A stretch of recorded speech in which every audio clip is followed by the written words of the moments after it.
नमस्कार, मैं हूं मनोज सैनी। आईएनडी इंपैक्ट में आपका स्वागत है और आज का मुद्दा है गैंगस्टर का गेम ओवर।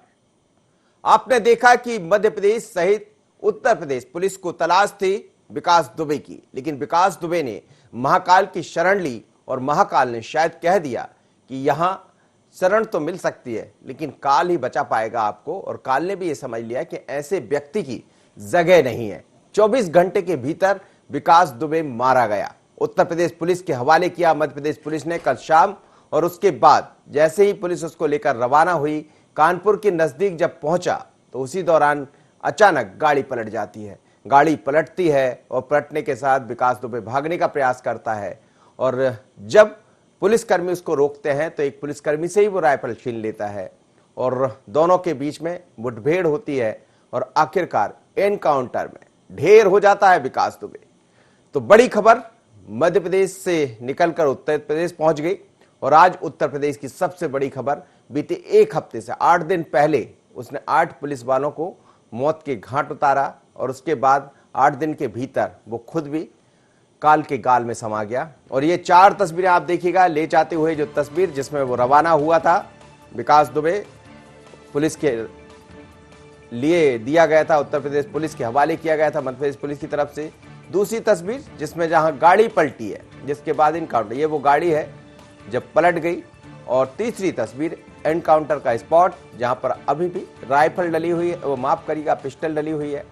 इसी पिस्टल से पुलिस पर उसने वार किया था और बाद में पुलिस ने उसके बदले गोली चलाई और वो मारा गया। दोनों के बीच में मुठभेड़ हुई है। और अंतिम तस्वीर जो अंत बन गई विकास की, विकास दुबे ढेर हो गया।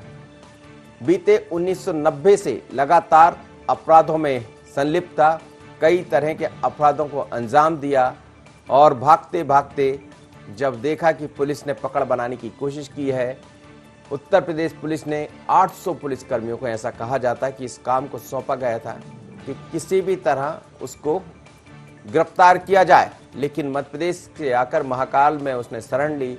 वहां पर एक छोटे से अदने से गार्ड ने उसको पकड़ लिया, जिस पर सवाल खड़े हुए। होता है जब इस तरह की चीजें सामने आती है तो सियासत भी गर्माती, सवाल भी खड़े होते हैं।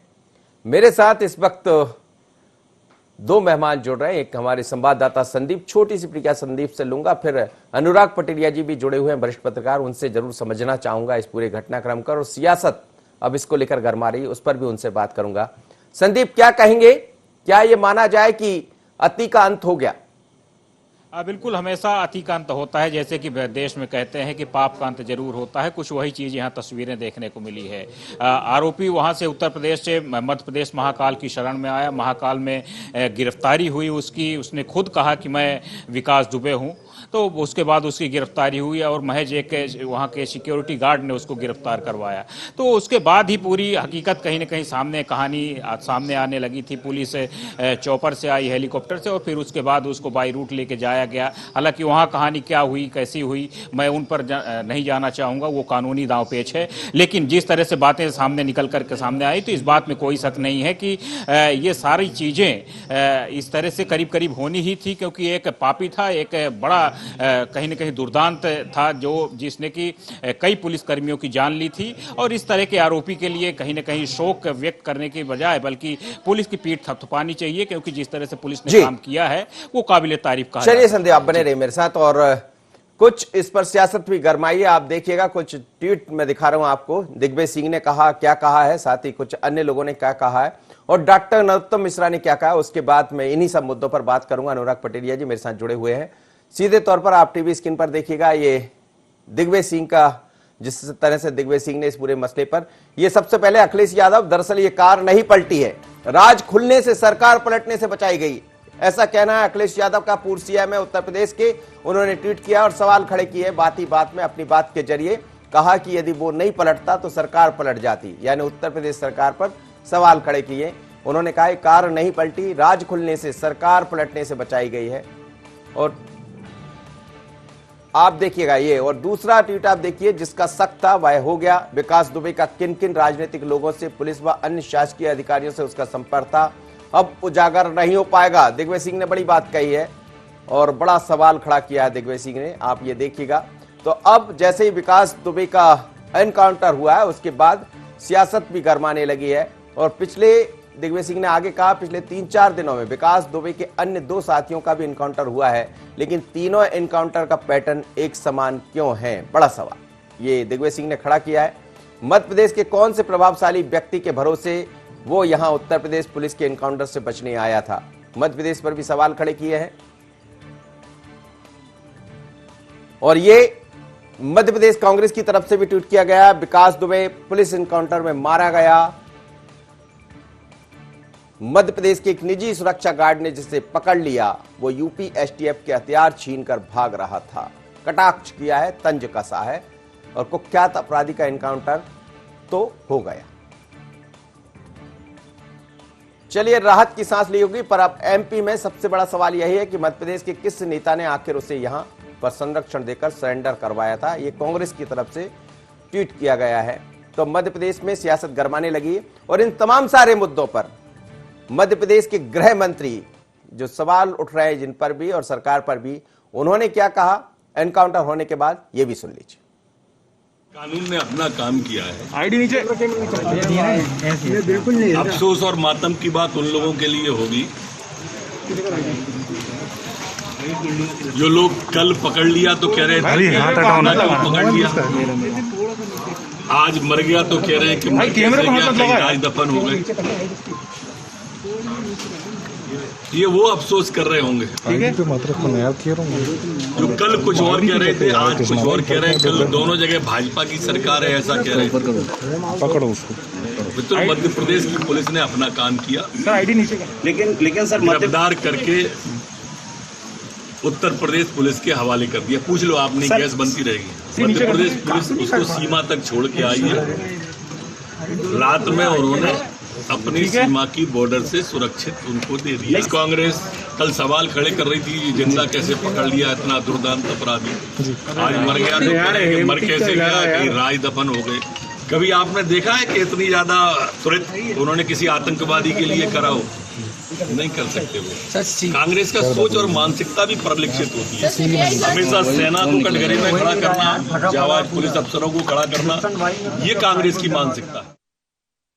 ये आपने देखा तमाम तरह के ट्वीट जो कांग्रेस की तरफ से सवाल खड़े किए गए। उस पर नरोत्तम मिश्रा ने कहा कि कभी कांग्रेस को आपने देखा है कि वो किसी अच्छे काम के लिए खड़े हों? उन्हें तो हर चीज में गलती नजर आता है। शिव अनुराग पटियाई जुड़े हैं, वरिष्ठ पत्रकार है मेरे साथ। शिव अनुराग जी, आपका स्वागत है। लेकिन सवाल यही है कि कल जब हम आपसे बात कर रहे थे तो बात इस मुद्दे पर हो रही थी कि सरेंडर किया है या फिर गिरफ्तार किया है, लेकिन अंततः 24 घंटे के भीतर फिर सुबह निकली और इस बार सूरज नहीं देख पाया विकास दुबे। देखिए, एज एक्सपेक्टेड था सारी चीजें। मुझे लगता है व्यवस्था की हत्या है, न्याय की हत्या है, कानून की हत्या है। विकास दुबे ने जो किया वो भी गलत था और उसके साथ जो हुआ वही भी गलत है। मुझे लगता है डेमोक्रेटिक सिस्टम में पुलिस को क्या करने का या न्याय देने का कोई हक मौजूद नहीं है। जन भावनाएं भली, जिस तरह से हैदराबाद और तेलंगाना में कुछ बलात्कारियों को मार डाला गया, निश्चित तौर पर लोग तालियां बजा सकते हैं, लेकिन पुलिस को निरंकुश अधिकार देना मेरे हिसाब से कुल मिलाकर एक डेमोक्रेटिक सिस्टम के लिए बहुत ही घातक है। दरअसल एक बार जब किसी, कहते हैं ना, शेर दाढ़ में खून लग गया तो वो खून कहीं और से भी पाया जा सकता है। दरअसल जो लोग इसको लेकर तालियां बजाते हैं, मुझे लगता है उनको इस बात को विचार करना चाहिए कि देश में अगर सिर्फ पुलिस को ही न्याय देने का अधिकार होता तो जुडिशरी किस लिए है। तो कुल मिलाकर जो कुछ भी हुआ, मेरे हिसाब से, मेरी मेधा के हिसाब से मैं इसको ठीक नहीं मानता। भावनाओं के हिसाब से ठीक है, बहुत अच्छा हुआ। जिसने हत्या की थी उस हत्यारे को आपने सजा दे दी, लोग तालियां बजा सकते हैं, पॉलिटिकल माइलेज मिल सकता है, लेकिन ध्यान रखिएगा पुलिस का निरंकुश होना इस व्यवस्था के लिए घातक ही नहीं, कई बार सर्वनाश का कारण भी बन सकता है। जी, लेकिन सर इसमें हम देख रहे हैं दिग्विजय सिंह जी ने भी सवाल खड़े किए कई तरह की। जो आप कह रहे हैं सियासत तो स्वाभाविक रूप से गरमाएगी, पर क्या ये माना जाए कि महाकाल की जब बात होती है तो कालों के काल कहे जाते हैं, तो क्या वहां से भी संरक्षण नहीं मिला? बाबा महाकाल ने कह दिया कि काल के गाल में ही जाना होगा। खैर, स्थितियां जो भी बनी, परिस्थितियां जो भी बनी, अब तमाम तरह के सवाल भी खड़े होंगे, लेकिन ऐसे अपराधों की तरफ यदि उत्तर प्रदेश पुलिस आगे बढ़ी है और हमने देखा कि अपराधों के अंत भी हुआ है, क्या कहेंगे? देखिए, महाकाल प्रभु हैं, कालों के काल हैं, उनकी सार्वभौमिकता पर, उनकी सत्ता जी, पर जी। मेरी तरफ से कोई सवाल नहीं है और महाकाल किसी अन्याय अनीति को संरक्षण भी नहीं देते हैं। मेरा सवाल सिर्फ कुल मिलाकर व्यवस्था को लेकर है, प्रक्रिया को लेकर है। जी। इस तरह के अगर एनकाउंटर होते रहे तो सवाल उठते रहेंगे और लोगों के मन में डेमोक्रेसी को लेकर, पुलिसिंग सिस्टम को लेकर सवाल खड़े होते रहेंगे। ना कल विकास दुबे ने जो कुछ किया वो सही था और आज जो कुछ हुआ वो भी संदेह के दायरे में। मुझे लगता है चीजों का निरीक्षण विवेचन होना चाहिए। तय होना चाहिए कि विकास दुबे के घर पे 50 जो पुलिस वाले अगर उनके लोगों ने 8 पुलिस वालों को मार डाला तो आप क्या एक व्यक्ति को भी इनकाउंटर वहां नहीं कर पाए? यानी आपने मोर्चा नहीं लिया। तो जो बचे हुए लोग हैं उनको बर्खास्त किया जाना चाहिए। सबसे बड़ी बात है कि अपनी नाकामियों को छिपाने पे आप हत्या करें। तो ठीक है, इस सिस्टम में मुझे लगता है कि लोग भावनाओं से सोचते हैं, दिल और दिमाग के बीच अंतर जी होना जी चाहिए। जी। तो अब ये माना जाए सर कि ये पूरा मसला, जैसे हमने देखा गुजरात इनकाउंटर को लेकर भी सवाल खड़े हुए थे, उत्तर प्रदेश इनकाउंटर को लेकर भी सवाल खड़े हो रहे हैं जो दिखाई दे रहे हैं, तो आने वाले दिनों में मुश्किल भी बढ़ेगी। निश्चित तौर पर देखिए, गुजरात में चाहे नुसरत जहां का जिंद आज भी जिंदा रहा, लगातार मुझे लगता है चीजें सवाल खड़ी होती रही हैं। पुलिस कई बार इसके पीछे जो पीछे खड़े होकर जो तर्क देती है कि अपराधियों को न्याय के कटघरे में ले जाने में अक्सर वो छूट जाते हैं, उनके खिलाफ गवाही नहीं मिलती है। बहुत इस बात है, ये सच है कि 54% लोग इस देश में अदालतों में सजा नहीं पाते हैं। सच है, दुर्दांत अपराधियों के खिलाफ गवाह नहीं मिलते हैं। सच यही है कि आपकी पुलिसिंग ठीक नहीं है, आप साक्ष्य नहीं जुटा पाते। आपको जो टेक्निकली इलेक्ट्रॉनिकल सर्वेलेंस साक्ष्य लेना चाहिए वो आपके पास नहीं होते हैं। हमारी जो पुलिस है, बाबा आदम के जमाने के डंडे मार मार के लोगों को ठीक कर दो, उन्हीं से कह दो कि वो हत्यारे हैं। तो मुझे लगता है इस पर सुधार करने की गुंजाइश है। विकास ने जो कुछ किया उसको उसकी सजा मिल गई, लेकिन मुझे लगता है कि न्याय को न्याय की तरीके से स्थापित होना चाहिए। चलिए सर, बहुत बहुत धन्यवाद आपका, मेरे साथ आप जुड़े। लेकिन अब हम चलते हैं, दोनों मेहमान मेरे साथ जुड़े हैं इस वक्त। योगेश यादव जी जुड़े हैं और भारतीय जनता पार्टी के प्रवक्ता उमेश शर्मा जुड़े हैं। योगेश जी, सवाल किस बात के? जी, सवाल क्यों उठा रही कांग्रेस? देखिए सवाल नहीं, ये तो पूरी जनता का और ये प्रजातंत्र की दुहाई है। प्रजातंत्र रक्षार्थ कांग्रेस ने काम किया है और जब देश में, प्रदेश में सब अंडमंड होने लग जाए तो ये प्रश्न उठते ही उठते हैं। अब कल से हमारा जो सवाल चल रहा है, मध्य प्रदेश का लुंजपुंज प्रशासन उस बात का जवाब नहीं दे पाया। बैसाखियों पर चलने वाली सरकार, शायद मुझे ऐसा लगता है कि विकास दुबे मुंह खोलता तो शायद मध्य प्रदेश की सरकार गिर जाती, क्योंकि जिस तरीके से उसको यूपी से दिल्ली होते हुए उसको मध्य प्रदेश में लाया गया, वो अपने आप में एक अनुत्तरित प्रश्न है। उस प्रश्न का जवाब होना चाहिए, उसका इन्वेस्टिगेशन किया जाना चाहिए कि कैसे एक बड़ा दुर्दांत अपराधी मध्य प्रदेश की सीमा में प्रवेश करते हुए तो सुरक्षित आता है, उसको एक अच्छा अदब मिलता है, उसको एक तरीके से पूरा जिसको सत्कार कहते हैं सत्कार मिलता है। वो 2 घंटे तक घूमता है वहां पर और उसके बाद गिरफ्तारी की जाती है। तो कहीं ना कहीं से क्या ये प्रश्न नहीं उठता है कि मध्य प्रदेश के किसी प्रभावशाली राजनेता का उसको संरक्षण प्राप्त हुआ है? दूसरी बात ये भी महत्वपूर्ण है कि कल जब एसपी महोदय प्रेस कॉन्फ्रेंस में पत्रकारों का जवाब नहीं दे पाए, मध्य प्रदेश में एसपी महोदय कहते हैं कि उसने एक सुरक्षा कर्मी से झगड़ा किया, उसके पास एक चाकू निकला। उसके बाद क्या बात थी कि मध्य प्रदेश प्रशासन ने उसकी कायमी यहाँ पर उज्जैन में नहीं की? क्या संरक्षण दिया गया उसको? किस तरीके से उसको लेकर गया? मध्य प्रदेश के शासन के प्रति बहुत सारे अनुत्तरित प्रश्न हैं जिनका जवाब खोजा जाना चाहिए। ठीक है योगेश जी। योगेश जी, आप जुड़े रहिएगा मेरे साथ। उमेश शर्मा जी, एक छोटी सी प्रतिक्रिया आपकी दीजिए, फिर मैं ये भी सुनाऊंगा कि मध्य प्रदेश सरकार ने क्या कहा है और विपक्ष में इस समय पीसी शर्मा जो कि पूर्व मंत्री, उनने क्या कहा, उनको उसको सुनाऊंगा। पहले उमेश शर्मा जी से एक छोटी सी प्रतिक्रिया ले लेता हूं योगेश जी की बयान। यह कि मैं यूपी की बहादुर पुलिस को धन्यवाद देना चाहता हूं और ये जितने सारे प्रश्न योगेश जी ने उठाए हैं, ये तो अभी यूपी पुलिस की ऑफिशियल प्रेस कॉन्फ्रेंस बाकी है और यूपी पुलिस इन सारी बातों का प्रत्युत्तर देगी कि किन परिस्थितियों में उसको मुठभेड़ में मारना आवश्यक हो गया था। जी, लेकिन मध्य प्रदेश पर भी सवाल खड़े किए हैं योगेश जी। मैं एक बात बहुत स्पष्ट रूप से कर देना चाहता हूं कि दो तरह की स्क्रिप्ट कांग्रेस पार्टी शुरू से लिख के रखती है कि अगर इनका क्या है कि खरीदने का बात अलग होता है और बेचने का बात अलग होता है। दोनों तरह की कहानियां लिख के बैठे थे। अगर वो सरेंडर कर रहा है, गिरफ्तार हुआ है, तो कहा जा रहा है कि उसको सरेंडर करा गया है, उसको बचाया जा रहा है, उसको जिंदा रखना चाहते। और जब वो पुलिस मुठभेड़ में मारा गया है तो अब ये बोल रहे हैं कि इसलिए मारा गया है क्योंकि बहुत सारे लोगों के राज उसके दिल में दफन थे, वो राज उगल देता। तो विपक्ष का काम इस तरह की बातें करना है, हम उससे बहुत ज्यादा चिंतित नहीं है। मैं तो आज जो पूरे भारतवर्ष के आम व्यक्ति की भावना है कि ये जो कुछ भी हुआ है ठीक हुआ है, इसके बारे में वैधानिक और कानूनी प्रश्न खड़े करे जा सकते हैं और वो जांच का विषय है। और निश्चित रूप से उस विषय में जांच होगी कि किन परिस्थिति में इस गैंगस्टर को मारना आवश्यक हो गया था। जी बने रहिएगा आप दोनों।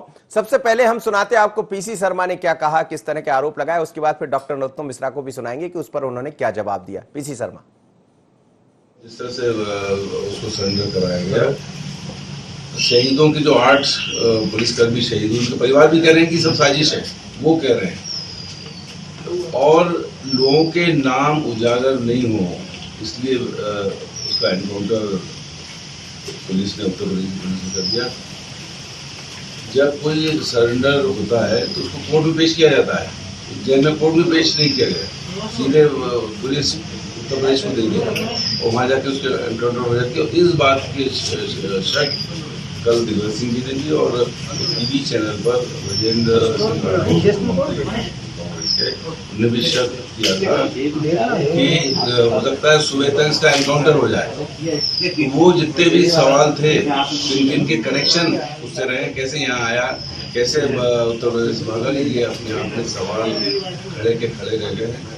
और मैं समझता हूँ कि सीबीआई जांच होना चाहिए जिससे इनका उत्तर मिले और वो जो परिवार, शहीदों के परिवार है आज, उनको न्याय मिले। कानून ने अपना काम किया है। आईडी नीचे बिल्कुल नहीं। अफसोस और मातम की बात उन लोगों के लिए होगी जो लोग कल पकड़ लिया तो कह रहे थे पकड़ लिया, आज मर गया तो कह रहे हैं कि राज दफन हो गए। ये वो अफसोस कर रहे होंगे जो कल कुछ और कह रहे थे, आज कुछ और कह रहे हैं। कल दोनों जगह भाजपा की सरकार है ऐसा कह रहे हैं। पकड़ो उसको। मित्रों, मध्य प्रदेश की पुलिस ने अपना काम किया, लेकिन सर गिरफ्तार करके उत्तर प्रदेश पुलिस के हवाले कर दिया। पूछ लो आपने, गैस बनती रहेगी। मध्य प्रदेश पुलिस उसको सीमा तक छोड़ के आई है। रात में उन्होंने अपनी सीमा की बॉर्डर से सुरक्षित उनको दे दिया। कांग्रेस कल सवाल खड़े कर रही थी, जिंदा कैसे पकड़ लिया इतना दुर्दांत अपराधी, आज मर गया तो कह रहे हैं कि मर कैसे गया, कि राज दफन हो गए। कभी आपने देखा है कि इतनी ज्यादा त्वरित उन्होंने किसी आतंकवादी के लिए करा हो? नहीं कर सकते वो। कांग्रेस का सोच और मानसिकता भी परिलक्षित होती है। हमेशा सेना को कटघरे में खड़ा करना, जाबाज पुलिस अफसरों को खड़ा करना, ये कांग्रेस की मानसिकता है। चलिए, तो इस समय आपने सुना पीसी शर्मा, और दूसरी तरफ सरकार के मंत्री, गृह मंत्री कह रहे हैं कि कभी आपने सुना है कोई अच्छी बात करते कांग्रेस को। इस समय योगेश यादव जी मेरे साथ जुड़े, कांग्रेस के प्रवक्ता। योगेश जी, आप सुन रहे होंगे डॉक्टर नरोत्तम मिश्रा को, लेकिन क्या ये जिस तरह से पूरा घटनाक्रम हुआ, यदि कोई अपने बचाव में पिस्टल चलाता है, उठाता है, फिर दोनों के बीच में मुठभेड़ होती है, तो क्या ये गलत है? देखिए, पहले तो मैं इस बात पर आपत्ति लेता हूं कि गृह मंत्री जी आपके टीवी के सामने झूठ बोल रहे हैं। यहाँ पर गिरफ्तारी नहीं की गई है, सरेंडर हुआ है, आत्मसमर्पण किया गया है। विकास दुबे ने स्वयं अपने आप को आत्मसमर्पण किया था। पुलिस की भूमिका कोई गिरफ्तारी की या उसको खोज की नहीं रही, ये बात स्पष्ट हो चुकी है। दूसरी बात महत्वपूर्ण ये है कि जो पुलिसकर्मी शहीद हुए, अधिकारी शहीद हुए, उनके पिता का बयान में सुबह सुन रहा था। उन्होंने स्वयं इस एनकाउंटर पर प्रश्न चिन्ह उत्पन्न कर दिए। उन्होंने कहा कि वो संदिग्ध पुलिसकर्मी या अधिकारी जिन्होंने मुखबिरी की थी या जो राजनेता जिन्होंने उसको संरक्षण प्रदान किया था, उनको एक बचाव का मौका मिल गया। इसलिए मेरी तरफ से और कांग्रेस पार्टी की तरफ से यह मांग की जाती है कि इसके लिए एक न्यायिक प्रणाली घोषित करके स्वतंत्र संस्था से इसकी जांच की जानी चाहिए। इस जांच को सीबीआई के माध्यम से अथवा न्यायिक प्रणाली के माध्यम से की जानी चाहिए, जिसमें मध्य प्रदेश शासन का कोई दखल ना हो, मध्य प्रदेश शासन के कोई भी अधीनस्थ इस जांच को नहीं किया जाना चाहिए। ये एक बहुत गंभीर मसला है। शिव अनुराग पटेरिया जी ने जो प्रश्न उठाए हैं, वास्तव में ये प्रशासनिक शुचिता और देश के कानून व्यवस्था का मसला है। एक अपराधी बहुत पनपता है, वो इतना हावी हो जाता है कि पुलिस कर्मियों पर हमला कर देता है, उसको फिर एक सिस्टम के द्वारा उसको सुरक्षा प्रदान की जाती है, मध्य प्रदेश में उससे सरेंडर करवाया जाता है और उसको फिर सुरक्षित मध्य प्रदेश की बाउंड्री पर ले जाकर छोड़ा जाता है। ये बड़े गर्व के साथ हमारे गृह मंत्री जी कह रहे थे। मैं प्रश्न यही करता हूं कि ये बहुत देश का एक प्रशासनिक तौर पर गंभीर मसला है, जिसको हमारी न्यायपालिका को संज्ञान में लेते हुए इसको इस निष्पक्ष जांच की जानी चाहिए। उमेश शर्मा जी, सवाल कई तरह के कांग्रेस की तरफ से सामने आ रहे हैं, लेकिन हमने देखा कि महाकाल की शरण में भी वो पहुंचा था, तो क्या कहा जाए? देखिए, महाकाल की शरण में अगर नचिकेता जाता है तो भगवान उसकी प्राण रक्षा यमराज से भी कर लाते हैं, पर जलंधर जैसा असुर अगर महाकाल की शरण में जाएगा तो उसकी रक्षा नहीं हो पाएगी। और ये जो सारा घटनाक्रम घटा है, मुझे तो लग रहा है कि कांग्रेस मित्र जो हैं वो सारे के सारे दिग्भ्रमित है। एक तो एक बात तय कर ले कि उनको विकास दुबे के मारे जाने का दुख है या विकास दुबे के जिंदा नहीं रहने का दुख है। वो मुझे लग रहा है कि बहुत कंफ्यूज है और ऐसा आज हो रहा है, ऐसा नहीं है। इनका राष्ट्रीय चरित्र इसी प्रकार का रहा है। जब आतंकी मुठभेड़ में मारे जाते हैं तो सोनिया गांधी जी रात भर रोती रहती है और इस बात की जानकारी सलमान खुर्शीद जी आके देश भर के मीडिया को देते हैं कि आतंकियों के मुठभेड़ में मारे जाने के कारण मैडम जी इतनी विचलित हो गई थी रात भर रोती रही। तो आज अगर कांग्रेस का पूरा अखिल भारतीय कुनबार हो रहा है तो कोई आश्चर्य का विषय नहीं है और कोई नवीन घटना भी नहीं है। योगेश जी, ये इनके स्वभाव में है। योगेश जी, सुन लिया के प्रवक्ता, भारतीय जनता पार्टी के प्रवक्ता महोदय जिस बात को कहां से क्या टर्न करने की कोशिश कर रही है, कांग्रेस ने कहा है विकास दुबे एक दुर्दांत आतंकवादी और एक अपराधी है, उसको सजा मिलना चाहिए। प्रश्न तो यही तो होता है, हम भारतीय जनता पार्टी की मध्य प्रदेश के शासन से ये पूछ रहे हैं, फिर उसको उसके साथ दामाद जैसा सलूक क्यों किया गया? उसको किस तरीके से नाके से आप लेकर आए, कौन सी गाड़ी में आया, क्या सरकारी संरक्षण प्राप्त हुआ, उसको बड़े अदब से कायदे से बिठाकर उसको मध्य प्रदेश की सीमा को क्यों पार किया, इसमें किस राजनेता का संरक्षण है? हम तो उसके बारे में यही पूछ रहे हैं। शर्मा जी, जवाब दे दीजिए। योगेश जी, ये सारा घटनाक्रम जो घटा है ना, उसकी जो मौत थी ना, मौत की सील उसको पंजे में दबाकर उड़ रही थी। जहाँ मौत जिसकी जिस रीति से विधाता ने निर्धारित करी है, उस व्यक्ति को उसी ढंग से मारा जाना है। और मैंने अभी एक ट्वीट भी करा है योगेश जी भाई साहब के कुत्ते की जो मौत होती है उसमें किसी प्रकार का ट्विस्ट नहीं ढूंढा जाना चाहिए। इस समय तो जो सभ्य समाज है, ऐसे सारे दुर्दांत लोगों के खिलाफ सारे सभ्य समाज को अगर हम लोग समर्थन में खड़े नहीं हो सकते तो कृपया करके मान रहिए। एसटीएफ और पुलिस जो कर रही है उस कार्रवाई पर मान रही है, उसकी जांच का इंतजार करिए। आपको लगता है कि गलत हुआ है, आप लोग जुडिशली खुली हुई है, न्यायालय में जाइए, कांग्रेस पार्टी को याचिका दायर करना चाहिए और इस बात की मांग करना चाहिए कि विकास दुबे जो मारा गया है उसको फर्जी इनकाउंटर में मारा गया है। आप इस समय जो है कि जब उत्तर प्रदेश में 8 पुलिसकर्मी मारे गए, उनके परिजन बिलक रहे हैं, उनकी पत्नियां चूड़ा फोड़ रही है, उनकी दुख और उनकी वेदना के साथ मुझे लग रहा है कि दलीय भावना से ऊपर उठ के सबको खड़े होना चाहिए। ये तो हम कर नहीं रहे। हम क्या कर रहे हैं? हम विकास दुबे को मारा गया है तो कैसे मारा गया है, फर्जी मारा गया, आपको लगता है उसकी जांच का तो इंतजार करिए। अभी तो यूपी पुलिस ने ऑफिशियल प्रेस कॉन्फ्रेंस नहीं करी है, यूपी पुलिस का पक्ष आने दीजिए, उसके बाद अगर कोई आरोप प्रत्यारोप लगा और आपको संतुष्टि नहीं होती है तो बहुत सारे मार्ग हुए संविधान में। चलिए सर, आप दोनों मेहमानों का बहुत बहुत धन्यवाद। अब समय इजाजत नहीं दे रहा, साथ ही अनुराग पटेरिया मेरे साथ जुड़े थे, उनका भी धन्यवाद। लेकिन मध्य प्रदेश से शुरुआत हुई, कल गिरफ्तारी की है और उसके बाद जब आज सुबह यानी आज जब शुक्रवार का सुबह निकला, सूर्य निकला, तो अंत हो गया विकास दुबे का। और ऐसे अपराध करने वाले दुर्दांत लोग, गैंगस्टर लोग कभी भी कुछ भी कर ले, लेकिन गैंगस्टर का गेम ओवर जरूर होता है। और यही है असलियत कि आप यदि अपराध की दुनिया में जाएंगे, बार बार समझाने के बाद नहीं मानेंगे और आप ये सोचें कि अपराध के जरिए हम अपनी एक नई दुनिया बसा लेंगे, तो नजर आप पर भी होती है। वजह जो भी बने, लेकिन अंततः अंत तो होता है। अब ये अलग विषय है कि इसमें कितने सवाल उठेंगे, उन सवालों का जवाब क्या आएगा, मामला कोर्ट तक पहुंचेगा, कोर्ट क्या करेगा। लेकिन अभी तो आज की यही खबर है कि विकास दुबे ढेर हो गया। इतना ही, मुझे दीजिए इजाजत। बने रहिए IND 24।